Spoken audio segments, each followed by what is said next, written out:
Hi everyone, welcome back to Making Waves. For those of you who are new to this podcast, welcome to our podcast.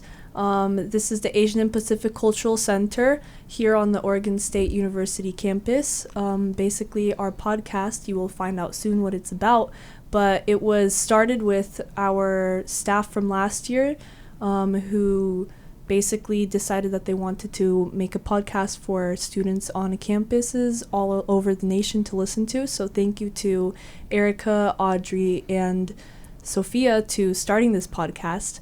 We actually won a college podcast award as best in the nation. So thank you again to our staff from last year for making this podcast possible, and thank you guys for listening to us and joining us again. Yeah, we're super excited to be back. How's everybody feeling? A little nervous? Yeah. That's a high standard to get on top of. I know, it's like we just won an award. It's like, oh, I guess now we have to be good. It's a little scary.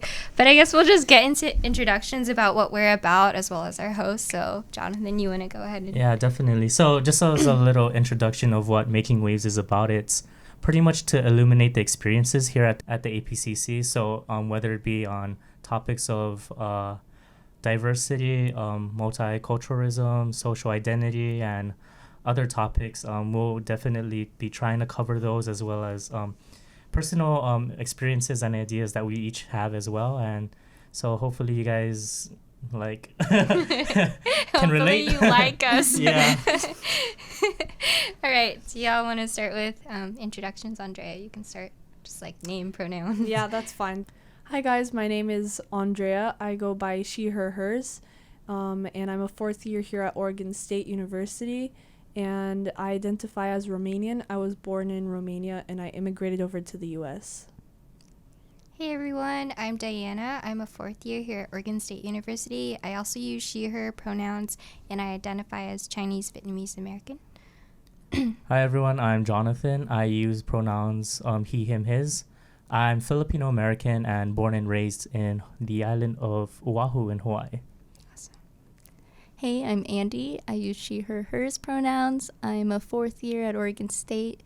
And who am I? I am a Vietnamese American. Awesome.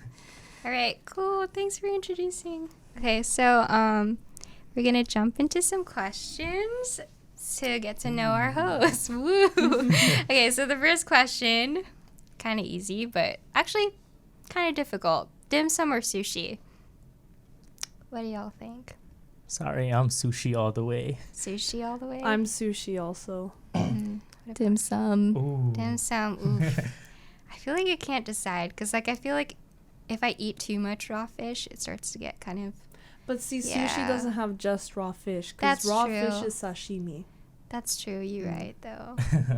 I'm going to say sushi then. Ooh, Sorry. cool. This doesn't mean we don't like the other one. It's just if we had to choose one. It just really means that they just all hate me. Let's just take this personal. I don't know. I feel like I'm never full from sushi, and I feel like with dim sum, I'm full. That's true. Mm-hmm. But I feel like sushi can also get really filling because it's yeah. rice. Yeah, I guess But it depends where you eat. You can always eat more and more with sushi too, so you just get more and more of that good stuff. It's true. I don't know if it's kind of controversial to say, but sometimes I feel like sushi can be kind of a fancy kind of thing, and dim sum, I'm just here to get stuff, man. Right. I guess it depends on the place. Yeah. Right. Yeah. True. First podcast, we all hate Andi for liking dim sum. Just kidding. Okay, next question, y'all. Big party or small gathering? Ooh. This one depends, because do you know the people at the big party or the small gathering? Do you not know them? So if it was people that I don't know, I would say big party. But if it's people that I know, probably small gathering, because I would hope I'm close to those people that I know at the small gathering, so it's just a better time to get even closer to them. But if it's a big party, it's not... I mean, if it's people that you don't know and you're at a big party, it's easier to not feel as awkward, versus if it's a small gathering and you don't know anyone, you're right there and you have to talk to that person. And I would just leave. How do you navigate that though? If you don't know anyone at a big party, do you just kind of try to blend in and go with whatever is going on, or? Yeah, I'm a people watcher, so I really like just watching what happens. If a person would approach me, I'll engage and I'll speak with them, I'll communicate, I'll do whatever. If they leave, they leave. If not, that's fine. But I like to just people watch. If it's like a small gathering and there's like people I don't know, I just really hold to myself. Gotcha. I feel like I prefer small gatherings more because I just like one-on-one conversations more, slash like I'm a big introvert too. So I feel like big parties can kind of exhaust me. But I feel like if I'm like in the mood, then I could probably go to a big party. I think for me, it depends. Is this for me or if this is me attending someone else's? If it's for me, I personally like big parties because oh my god, I like extravagant things. Episode 1, no, I need attention. Attention to me. But I think big parties, like if like kind of similar to yours, if it's like if I'm attending, then if there's not a lot of people I know, or like if I really want to like enjoy it, or you know, because usually big parties that I attend to, they have like so much things going on, like chocolate fun, and they have what candy parties bar. what parties are you What kind of parties you're not attending? Dang. Man, why don't you like invite us? Yeah. What the Well, I heck? mean, Hurt. yeah. This is the podcast of secrets. Yeah. At least the ones I I've guess attended. Jonathan knows Mine. people. No, yeah. So there's at least the ones I've attended. There's like things like that, bouncy houses, events going on. Do you show up in a limo? No. What? But so yes, that's when I attend because they're like so much free stuff. Ooh. But small gatherings, I guess I prefer like Gotcha. personal things. So if it was like a birthday party or Right, people like know. yeah, like because like you it's more intimate in a more intimate like setting. So we've learned that Jonathan likes attention Oh and my- free oh my things. gosh. Okay, I'm not gonna invite you to a party. like We're no not offense. good enough. I'm literally sitting here. I'm like, okay, I need a chocolate fountain. I prefer small gatherings because I like to like get to know someone. I feel like at big parties, I'm just kind of like, man, it's warm in here, and like I'm sweaty. Like, that's like it. And yeah, I feel like at big parties, like I just hate like bumping into people and like feeling like feeling bad for just like taking space. So, I mean, they invited you. Jonathan didn't invite us. Jonathan didn't. Okay, guys. Right. This one's a little bit more deep. So, what were you like as a teenager versus now? And how have your college social circles impacted those shifts? So I'm kind of mad at myself for writing that one because now I'm like, what do I say? I have to answer this now. Any ideas? I feel like I was super, super awkward and just like very obsessed with like what people thought of me, slash like, I don't know, it always felt like I was constantly like doing things with like in mind, like how I would come off to others, slash like how others would perceive me. And like, I don't know, I just was very self-conscious, I guess. Anybody else?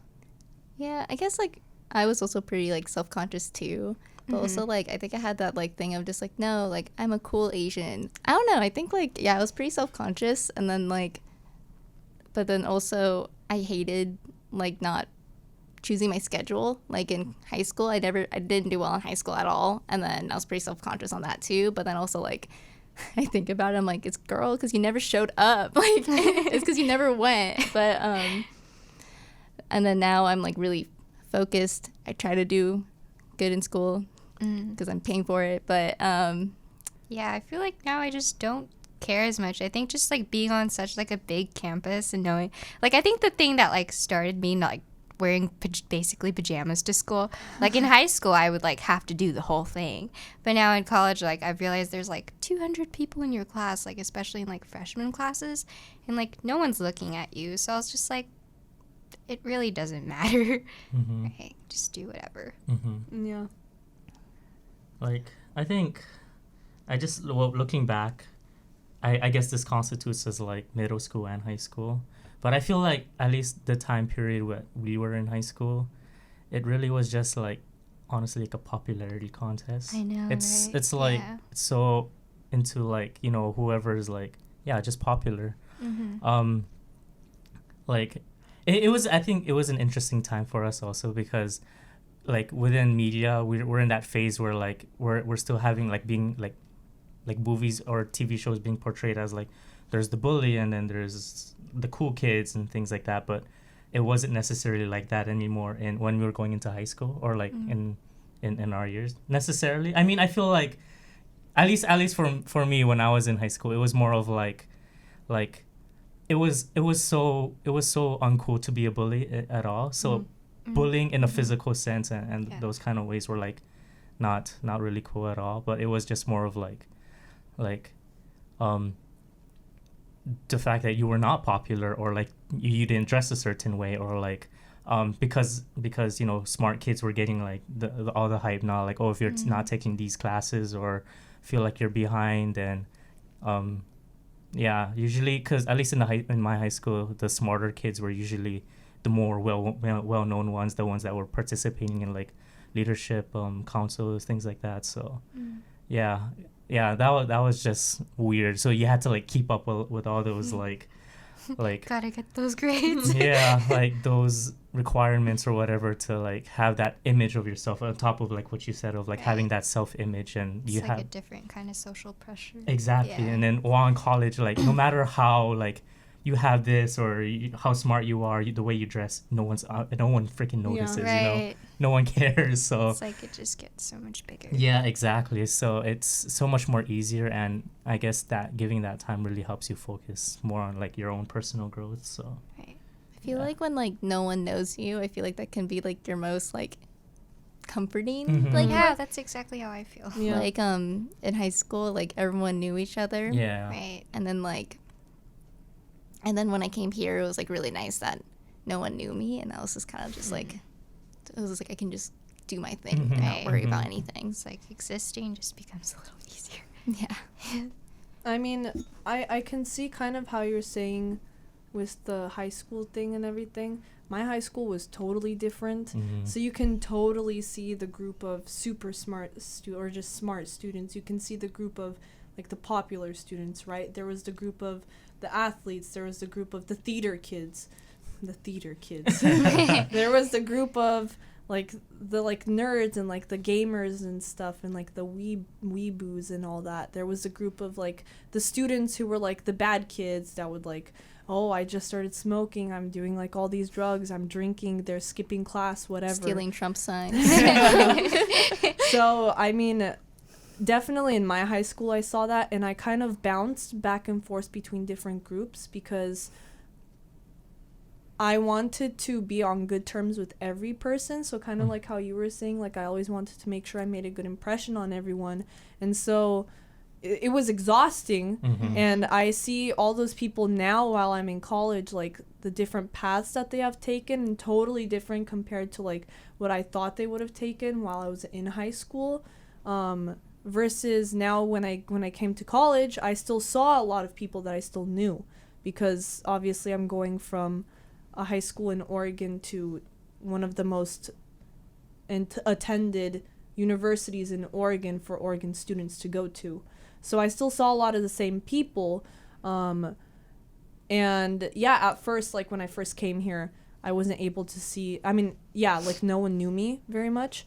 But now, especially being fourth year, there's so many people I know, and I feel like slowly that's starting to come back, all these groups, and you have to keep up with all these things. So Yeah. I feel like I'm making a loop back to how I was in high school, which I don't want to do, which is why I'm excited to graduate. See ya.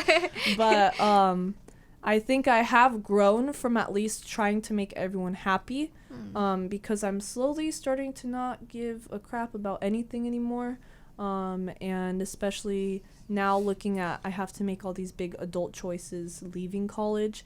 I'm like, well, I really have to be selfish for myself, and I'm not making these decisions for friends, for family, for whatever. It's all going to be what I have set my goal on for all these years is what I have to go after. Yeah. So I guess that's the one thing that's different compared to high school. For sure. I resonate with that so much. I feel like it's definitely coming back in a circle where I'm like, wait, I know more people now. Yeah. Dang it. It's a good and bad thing. Yeah. All right, moving on to the next question. What do y'all think of Western beauty standards, and have they negatively impacted how you view yourself? Ooh. Well, what constitutes as Western beauty standards, I guess? Is that more I of feel like it's changed recently. yeah. Do you Mhm. want to give a little insight on what you think of that? So I know the typical what everyone talks about with the light skin, the light hair, all Okay. of that, right? Mhm. Certain facial features and all that. I feel like Yeah. it's definitely changed now.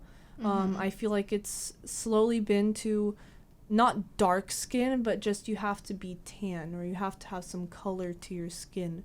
You have to have like, it's not slim anymore. You have to have curves and shapes and things like that. Yeah.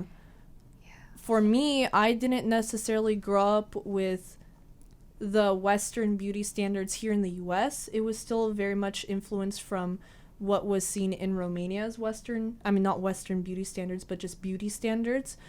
So I grew up not hearing you have to stay light skinned and pale. I grew up always hearing you need more sun, Andrea. You're so pale, Andrea. Your skin is so white. Like you'll look good with the tan, you'll look good darker. And so I can't tan. I burn. If I want to tan, I have to make it very scheduled, and I have to make sure I have the right amount of like protection on, or like tanning oil or whatever. So for me, it was always so difficult to try to reach what people were telling me. And it frustrated me because I was like, why?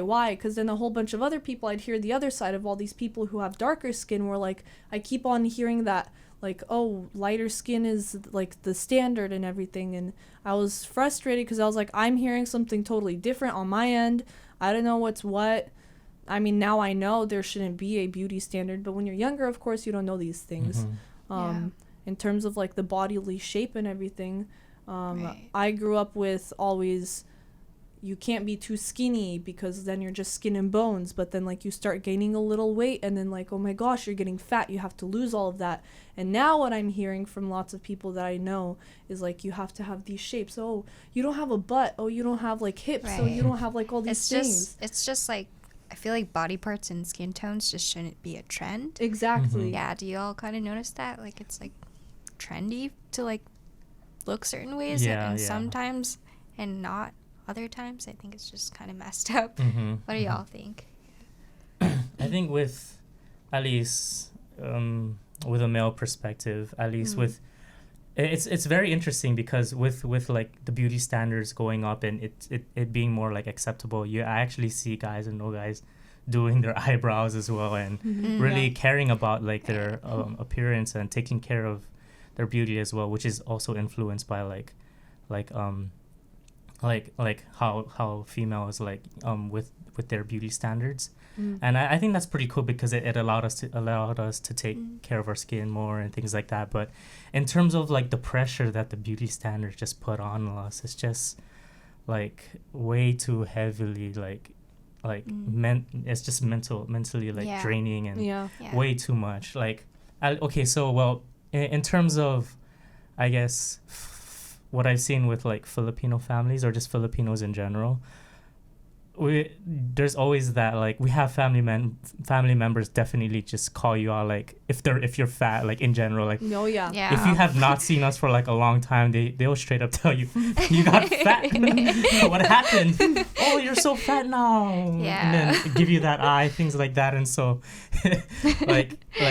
like you already have like that social pressure and like how you're supposed to look already, and then Right. the whole thing about telling, like you were saying about like your color, for us Filipinos, because we're more on like that side of the region, for us our goal is to be more light skinned.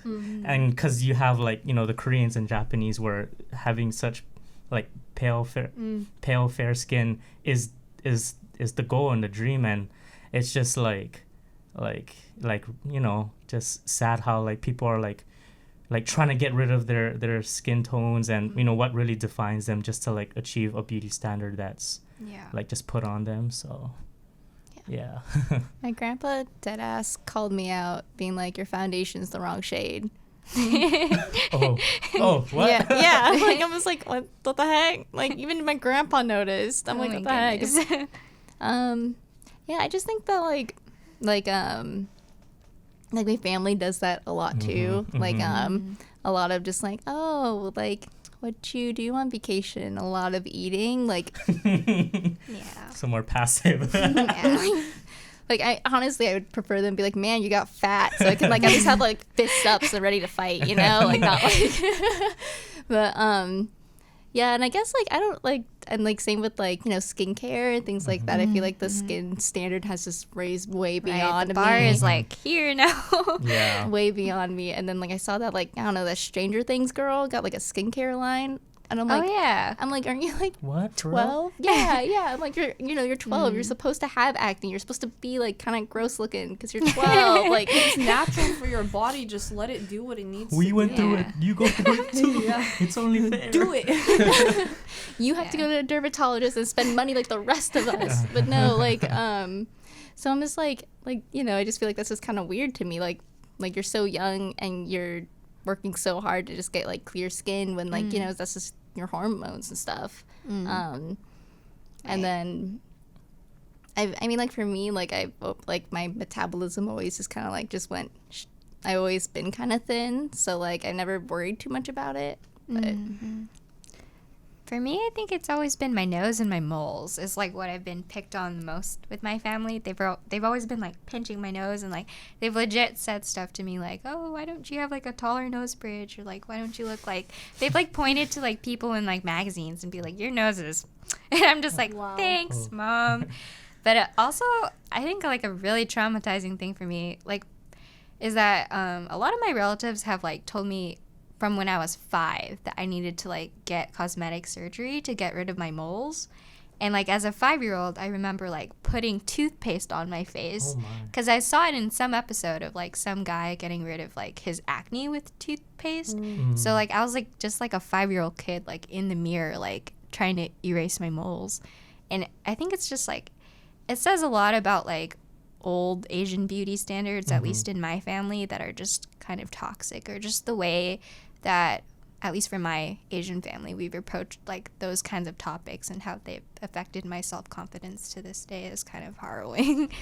It's Yeah. funny though, because for you guys it's like get like a bigger nose, but for me growing up, and the thing I got made fun of a lot was my nose, because they were like, it's too big, like it's sticking out, like why does your nose look like that, what's wrong with it? And so many times I had to be like, I don't know, that's just how it is, what am I Right. supposed to explain to you? I Right. feel like that's just such a rude question, and be like, hi, why is your nose the way it is? I legit like, just had people come up to me and be like, what's wrong with your nose? And I'd be like, Right.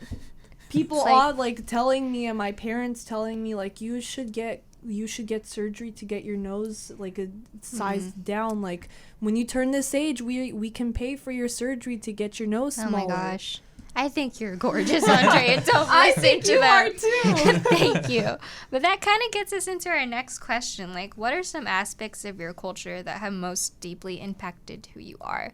/ like, maybe what parts of that culture you're a bit ashamed about? It's kind of a deep question. Ooh. Yeah, I'm like, oh. I think the aspects of my culture that have most deeply impacted me, whenever I think about that question, I always think about my parents. And I don't know, I kind of think of them with every single thing that I do. And I think that there's a lot of beauty in that, where I feel so much gratitude towards them and the foundation that they've set up for my life.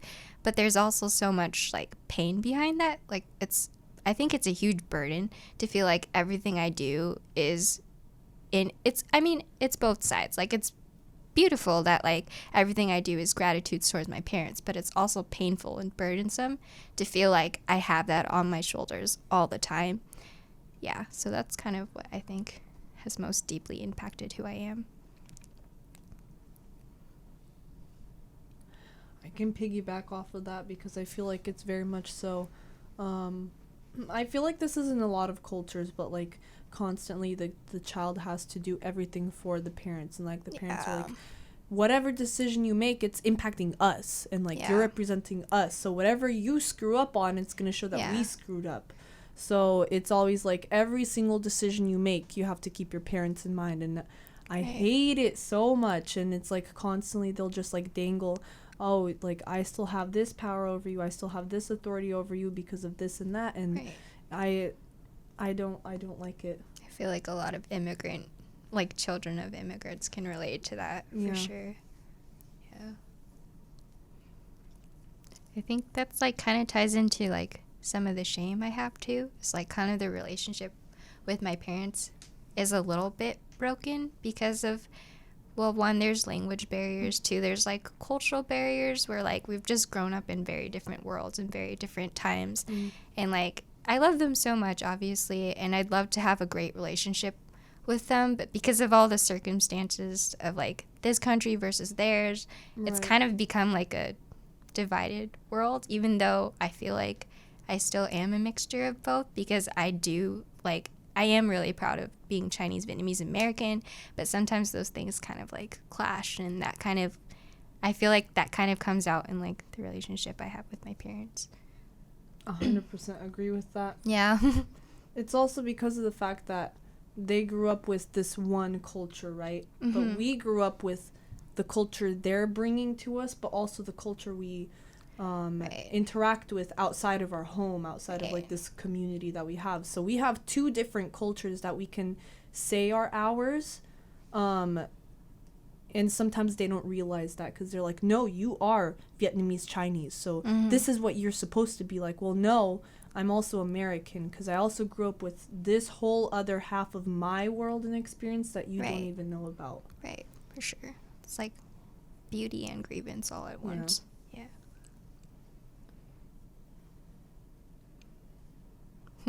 Hi, Jonathan. Please edit. Edit myself, please. I guess in terms of at least aspects of my culture, and the way it impacted me, for us, I guess Filipinos, and I'm pretty sure for like all other Asian cultures, is that we really hold family to like a huge like standard, like even beyond just our immediate family, but like it goes from like our cousins to second, third, fourth, and beyond. Like we still consider them as family, and like that's why like, you know, we have like family gatherings and parties. It's just like a bunch of people. Sometimes I don't even know. Honestly. Who dat? Yeah, exactly. But like just growing up in like that environment though, like really like just enables you to like really cherish, you know, this like family that you have and the people that you grow around with, you know, regardless of like how close to them you're not, like I've never met you before, but what's up, cuz? Or, you know, things like that. And like, yeah, just so family is definitely a huge like, you know, thing. And like food, of course, food is like everything. I guess in terms of like toxic impacts about my culture. Oh man. Spill the chocolate fountain. Filipinos love to gossip, and I hate that so much. Like even within families too, like they would say things and like about this person, and like it's just unhealthy. Like it's just like, oh, your person, this person or your cousin did your drugs or something. Second cousin twice removed. Yeah, like oh, don't be like them, or like, you know, be careful, or like things like that. Like, mom, you don't even know the whole story. Like, what are you even saying? Like, you saw it off Facebook. It was just Advil. Yeah. Oh my gosh. And it's just like really toxic. And the things about the beauty standards also, and like, you know, it just like I feel like that definitely impacts the way I am now, because like I'm very self-conscious about like the way I look too, and how I present myself, even to family, which family I shouldn't care, right? Like, because they're people that are supposed to love you unconditionally, but sometimes it's like why are there conditions? Yeah, right. So yeah, not too thrilled about the toxic stuff. I totally relate with like the gossiping and everything. Like I just want like like, I don't know. It was like, why you guys have like so much beef? Yeah, Like, you know what I mean? Like, all the time. like there's like so much gossiping. I mean, like sometimes it's good. Like my grandma gossips with like all of her church friends about like healthy foods. So like sometimes I get like random calls, be like, don't drink coconut. They bleach it to be white to like fool you until that's a healthy coconut. So I'm just like, all right, well that's too late. I'm already drinking it. But, like anyway, yeah, and like it feels like I have to hold up to like some sort of like standard that is not really me or like who I like want to be or do or so, like I can't be comfortable because I'm like, what if they're gonna like talk shit because Andi dropped her chopstick at dim sum like in front of the server, like, you know, like I'm just like, just leave me alone, just let me eat. But and like I don't want to feel like I have to look good for family. I know that's like a weird saying, but I'm just like, I don't want to dress up to see you. Yeah. And I feel like that's also another thing, at least like with Vietnamese, like I don't know, I mean, like I hope it's not just my family, but like they buy such my family expensive too. like things just for, but like for me it feels so like yeah, nice coat, like a nice purse is nice, you know, but like why you have to get like the most expensive thing and then bring it to a family dinner, like, and it clearly says like Louis Vuitton on there. Like I just feel like, and then for me, I don't really like that, or don't really like want that. Like I want to invest my money in other things, and like but my aunt would like, you know, buy me these nice things, and like I know how much like time she like literally how many hours it would take her to make that, and it just stresses me out. And I'm like, I just want to spend time with you. You don't have to do this like for my graduation gift or even like small things, like there's a relative like just stopping by to visit you or something, and then your parents are like, well, your mom will be like, you have to clean the whole house. Like, oh my god, we have to clean everything. We have to make a whole bunch of food. Like, and I'm like, they're just visiting. It's just their family. You shouldn't like worry about cleaning the house and preparing it so much just for this family member. I know. Or like it's nuts. Like my mom, oh my god, she would, sorry mom, but about to get called out up in here, but she will change her whole outfit, take the picture, goes back downstairs, get in pajamas, and then eat. My mom does that too. She literally, like, we have to take a picture, and she's like, wait. And then she goes, and like 30 minutes later comes back, and she's like, hair done, clothes, and everything. And I'm like, I just woke up. Oh my gosh. Oh, and like, they're so nosy. Sorry. You're fine. One last thing.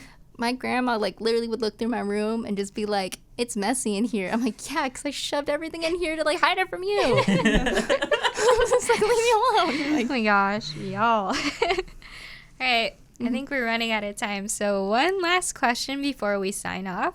Ramen or pho? Oof. I really, really, really like pho, but there's so many more choices for ramen that I feel like I would get tired quicker of pho than ramen. So just for this question, I would say ramen, but I really like pho. I kind of agree.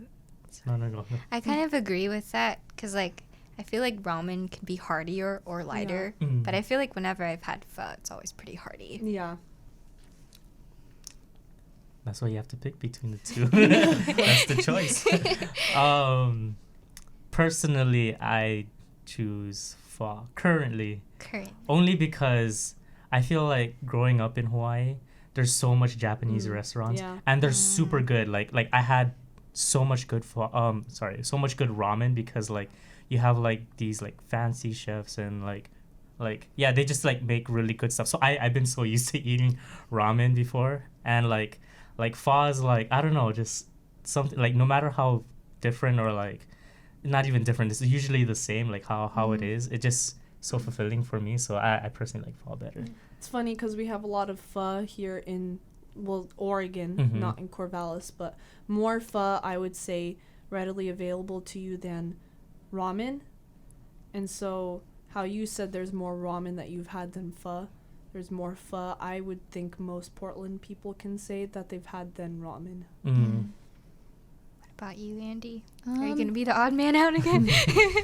Oh my god, I don't know. Like If you ask me next week, it's gonna be a different answer. But I'm also like really hungry right now, so I want both. Anything. I'm like anything, but like probably pho because like I know what to expect and like, you know what I mean. Like it's just I know what to expect, I know what I want, and like I could just set it up the way I want to do it. So, but next week might change. Who knows? Like it's a good. Awesome. All right, that's about all the time we have. Thanks so much for tuning in to Season 2, Episode 1 of Making Waves. Make sure you look out for our future episodes. Bye! Bye.